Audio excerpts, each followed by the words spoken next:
Hey everybody, Miss Dietrich here. We're talking about the settings available to you in any Google Meet. Down in the lower right corner, you'll see three dots. When you click on the three dots, it opens up some features that we want to bring to your attention.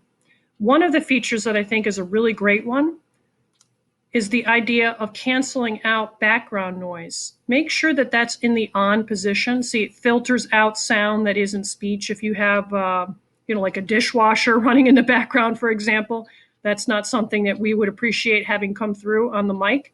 So if you have it in the on position, that'll help that problem quite a bit. The other thing that I want to bring to your attention, and this is true especially if you have the issue of getting kicked out of meets, if you lose your signal, you lose your connection. What we recommend is that you change your resolution to be on the lowest possible setting available, because then you won't get kicked out of the meets. Now, if you're getting kicked out constantly, then you might not even be able to have video at all. You might have to just stick with audio. But if you're in class for math, for example, then you obviously need to see what's happening. So you would need to see it, the video that's coming through. But just be aware that these are settings that you can change. A couple other things that we want to bring to your attention. Down here again, some of the options that are available to you. If you didn't know about this change background, that's an option. They have different things that you can choose from. If you're in a situation where, let's say you're having a meet and you're in your bedroom and you have like clutter in the background that you don't want your friends to see, then you would want to make sure you activate having a background. You can do a blur background also. That's an option.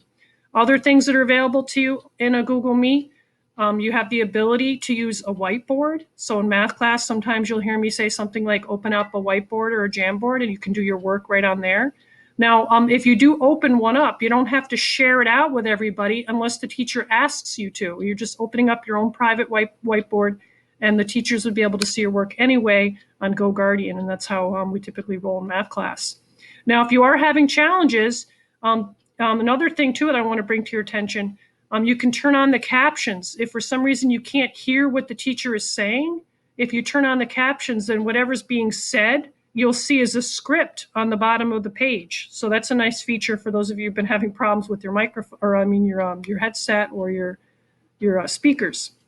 All right, and then of course, if you're having problems, and this is a good thing to explore as well, the troubleshooting and help, because it'll give you some little reminders, things that you can check.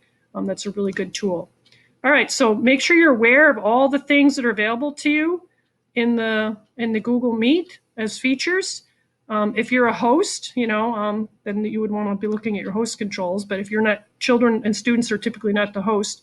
But the adults have the ability to allow you to share your screen or to allow you to chat. And sometimes if we see that you're abusing that chat feature, sometimes the teachers will scroll that to the off position. All right, so do explore those. Using the three dots again is how you get to all that stuff.